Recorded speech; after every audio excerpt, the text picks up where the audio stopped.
بسم اللہ الرحمن الرحیم۔ السلام علیکم، میں منیر شاکر۔ بندے کے کاموں میں اللہ کی مداخلت ماننے کا ساتواں جو نقصان ہے، یہ بہت بڑا نقصان ہے جو میں اب عرض کرنے لگا ہوں کہ اپنے کاموں کی خرابیوں اور کوتاہیوں کا الزام اللہ پر آئے گا۔ آپ نے کوئی کام کرنا ہے تو اس کے آپ نے تقاضے، اس کے لوازمات تقاضے ہیں، وہ آپ نے پورے نہیں کیے۔ جب پورے نہیں کیے تو کام نہیں ٹھیک ہوگا، اس میں خرابیاں آئیں گی، نقصان ہوگا۔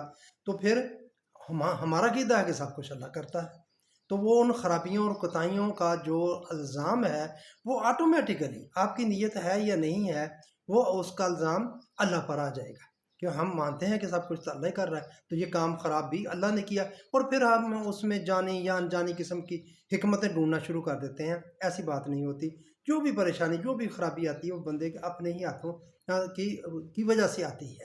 تو یہ ہے اس کا ایمان کا جو ہمارا عقیدہ ہے، اللہ کی مداخلت، ہمارے بندے کے کام میں مداخلت کا، تو اس کا یہ ساتواں نقصان ہے کہ الزام اللہ پر آئے گا۔ تو آپ میرے بھائیو اس کی نیت کریں یا نہ کریں، آپ دانستہ کہیں یا نہ کہیں، آپ نے غیر دانستہ یا دانستہ سینکھے کی گلی ڈلی کھا لی، زہر کھا لیا، تو وہ اس کا اثر تو برابر ہوگا۔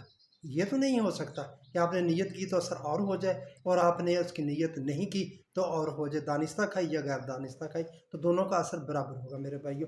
یہ ہے اس کا ساتواں نقصان، اللہ کی مداخلت ماننے کا بندے کے عمل میں۔ ویسے تو اللہ مداخلت نہیں کہتا، میں یہ کہتا ہوں بندے کے کام کرنے میں اس کی مداخلت جو ہے، اس کا یہ ساتواں نقصان ہے میرے بھائیو۔ میری بات پسند آئے تو میرے آپ چینل کو سبسکرائب کریں، لائک کریں، شیئر کریں، کمنٹس کیا کریں۔ آپ کی بہت مہربانی، آپ کا شکریہ۔